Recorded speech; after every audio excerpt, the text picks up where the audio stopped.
Hey foodies, welcome to CookingShooking. In this video today we are going to make a recipe of Malai Paneer. You can see the paneer is very soft and spongy and it is very creamy too. Very easy to make it. So let's begin. To make Malai Paneer, the first step is to heat a kadhai or any utensil with a thick bottom and then add milk on it. Here I am using 2 liters of full fat milk. It is also known as whole milk. After adding the milk on it, heat it up to high heat and then we will add the cream on it. Here I am using 200 ml of fresh cream. Cream will make the paneer even more softer. That is the reason it is called Malai Paneer. I have added all of the cream. Now we will give it a good stir and bring this to a boil. Make sure to keep stirring the milk every once in a while. There are high chances that the milk can stick and burn. To curdle the milk, you can use lemon juice or vinegar or dahi or yogurt.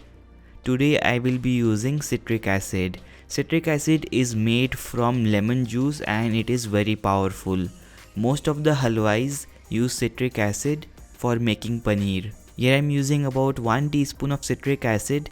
I will add about 4 to 5 tablespoons of water to it and keep it aside for about 5 minutes. It will dissolve naturally.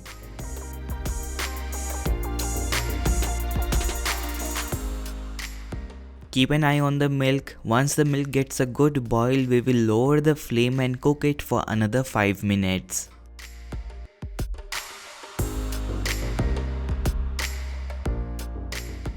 Here you can see how the milk is simmering for the past 5 minutes and it looks good now. I will turn off the flame and now we have to cool the milk to curdle it. If you curdle the milk when it is too hot, then your paneer will be hard.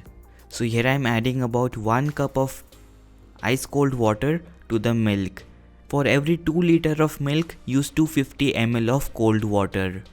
Now the milk is not boiling, we will add the citric acid solution. You can see how the citric acid has dissolved naturally. We will add a little bit at a time and then curdle the milk.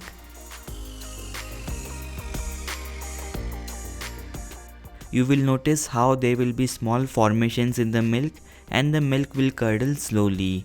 Here you can see the milk has separated into curdles and whey.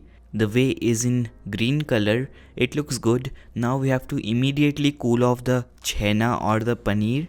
So add lots of ice cold water. If your chhena stays hot for too long, it will be stiff.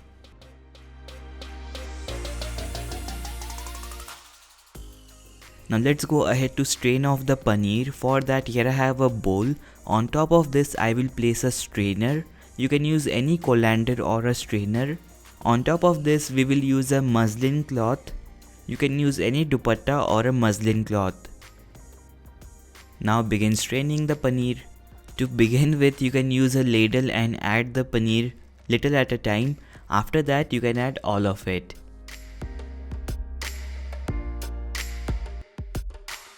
Now carefully squeeze out the paneer. Now most of the whey or the water is out. We will change the bowl or get rid of this whey and then we will wash the paneer. To wash the paneer, what you have to do is add lots of ice cold water and then wash it like this. If you don't wash it, then your paneer can be sour. Now squeeze out all of that extra water and then we will make the paneer. Right now this is chhena guys. To make the paneer we have to press it. What do I mean by pressing it? Basically we have to set it with some weight on top so that all the extra water comes out from it. So let's make the setup for that. Here I have the same mixing bowl. On top of this we will place a perforated plate. You can also use a paneer making utensil guys. These days it is very easily available. But I don't have it. So here I am using a perforated plate. Basically a plate with holes. I will place it on top of the mixing bowl. I like a round shape paneer guys. That is the reason here I am using a ring cutter in round shape. It is totally optional to use this. Now we will place the paneer on top of this and then shape it. As I said earlier, I like it in the round shape, that is the reason I am shaping it like this. Just press it down and then shape it. And as I said earlier, to make a good paneer you have to add weight on top of it. For that weight, today I am using a saucepan with some water. You can use any mortar and pestle or anything that has a good weight. To make paneer guys, you have to scout your kitchen and find out what is the best utensil for making paneer. So here I have placed the saucepan with water and now we will keep it aside for about 2 to 3 hours in a corner, and after that our paneer will be ready. So let me show you the sequence. So here is the saucepan with water, paneer inside the ring cutter, plate with holes so that the water can seep out, and then the bowl to collect the water. Now this goes aside for 2 hours. It's been 2 hours now. Let's take out the paneer. Let me remove the saucepan and the ring cutter. After that it's time to peek inside. The paneer looks great guys. Let's take it out.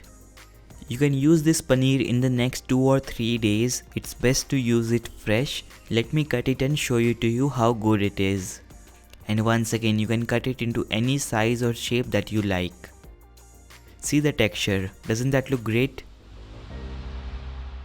Perfect softness, and if you press it hard, it will break. Let me cut some more and show it to you. Here you can see how soft and good our paneer is. So try it out and share with me how it goes for you. I hope to see you in my next video. Until next week, make sure to click the subscribe button and ring the bell icon beside it so that you get notified about my next video. Bye for now. Take care. Happy cooking. Do like and share if you like the video. Bye.